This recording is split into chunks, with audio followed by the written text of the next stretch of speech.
Samantala, Buhawi humagupit sa Paway, Ilocos Norte. Kuha tayo ng update mula kay Idol Lawrence Martinez ng IFM Lawag. RMN Live Report!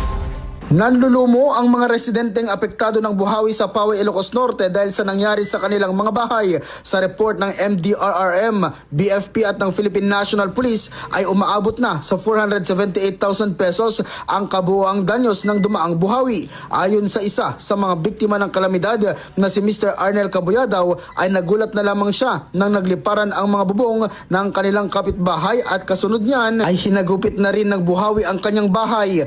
Maliban dyan ay tinumba ng buhawi ang mga puno na nasa tabi ng kanilang bahay at pati na rin ang mga bahay kubo ng pagmamayari ng isang kainan na dinaanan din ng buhawi. Dahil sa kanilang kalagayan ay bumisita na si Governor Cecilia Araneta Marcos upang magbigay ng paunang tulong. Ngayon ay umaasa ang mga residenteng apektado ng buhawi sa Paway, Ilocos Norte na sila ay matutulungan ng lokal na gobyerno.